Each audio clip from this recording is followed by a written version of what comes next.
Bueno, en esta clase vamos a continuar el tema que ya veníamos viendo en no la última, sino la anterior, que es los signos de puntuación. Es una clase de normativa y hoy vamos a ver otros dos signos que son el punto y la coma y el uso de los dos puntos, ¿sí? El punto y la coma, como saben, se escribe simplemente el punto arriba, la coma abajo, y lo que indica es una pausa que es intermedia en su duración entre la coma y el punto. Es decir, que es una pausa que es cuantitativamente más larga que la coma, pero más corta, más breve que el punto. Por lo tanto, como no va a marcar el final de un enunciado, el final de un enunciado ya estuvimos explicando la clase pasada que lo marca el punto, seguimos dentro del enunciado, seguimos dentro de esa unidad, por lo tanto vamos a continuar con minúscula, ¿sí? Siempre después de un punto y coma se continúa con minúscula. No marca el fin del enunciado, sino que marca simplemente una pausa intermedia, que tiene que ser más grande que la coma y más breve que el punto.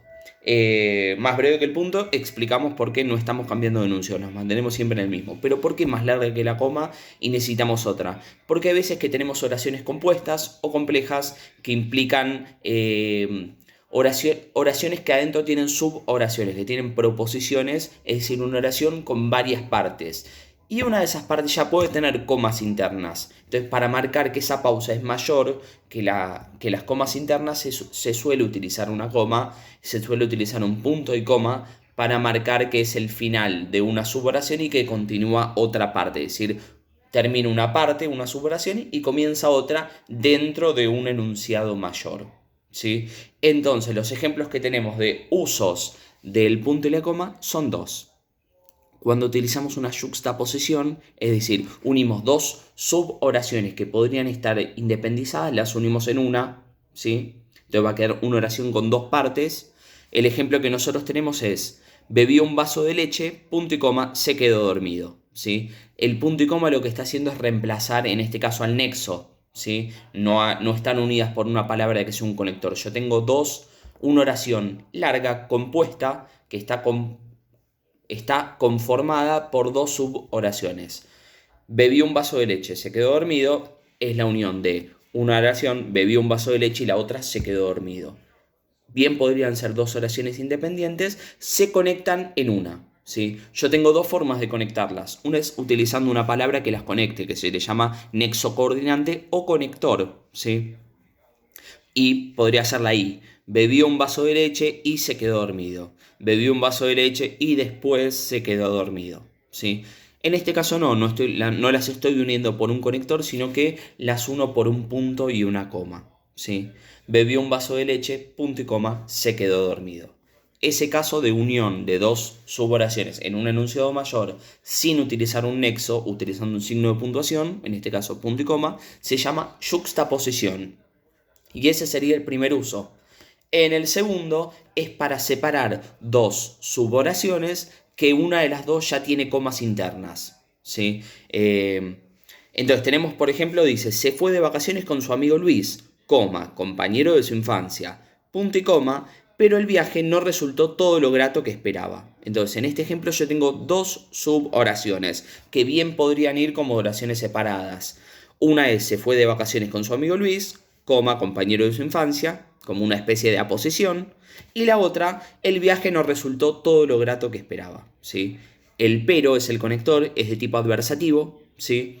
Está estableciendo una relación entre las dos subordinaciones, las está conectando, y para separarlas se las separa con un punto y coma, porque la coma ya la utilicé antes. Fíjense que dije, se fue de vacaciones con su amigo Luis, coma, para introducir como una especie de aposición, compañero de su infancia, ¿sí? Y ahí sí, el punto y la coma me indica que es una pausa mayor. Ahora voy a otra parte de la oración. Pero el viaje no resultó todo lo grato que se esperaba, ¿sí? Entonces se está marcando que ese punto y coma representa una pausa mayor que la coma utilizada anteriormente para establecer una aposición. Porque antes estaba agregando información sobre la primera suboración. Ahora estoy terminando la suboración y comenzando una segunda, siempre dentro de un enunciado mayor. Por eso se continúa con minúscula, ¿sí? Esos son los dos casos que suele aparecer. Son casos bastante específicos, por lo tanto, el punto y la coma es esperable que aparezca bastante menos que los puntos o que las comas comunes, ¿sí? Y el segundo signo de puntuación que quería explicar hoy en esta pequeña y breve clase es el uso de los dos puntos, ¿sí? Los dos puntos, un punto arriba del otro, al igual que la coma, al igual que los puntos, al igual que el punto y coma, van siempre pegados a la palabra que los precede, ¿sí? Y no va a marcar el final de un enunciado, no va a marcar el final de una oración, por lo tanto, también después de los dos puntos se va a continuar con minúscula, siempre y cuando esté continuando el mismo enunciado, ¿sí? Repito, si después de los dos puntos continúa el mismo enunciado, se debe continuar con minúscula. Los dos puntos simplemente lo que hacen es hacer una pausa en el texto y dirigir la atención del lector hacia lo que viene, ¿sí? Porque puede venir alguna enumeración, algún orden de cosas, puede venir, se utiliza como un encabezado para después explicar la información principal. Lo que te hacen mentalmente es que vos, bueno, centres la atención y ahora se van a enunciar determinadas cosas que uno tiene que prestar la atención en el texto, ¿sí? Esa sería la función.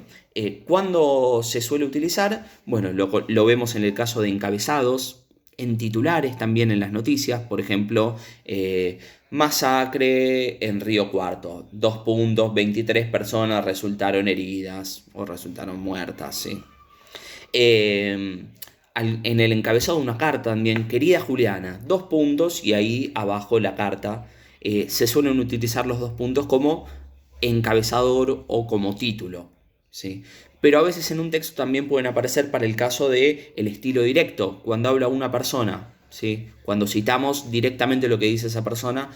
Pedro dijo, 2 puntos, todos los policías estaban en sus puestos de trabajo cuando comenzó la investigación, ¿sí?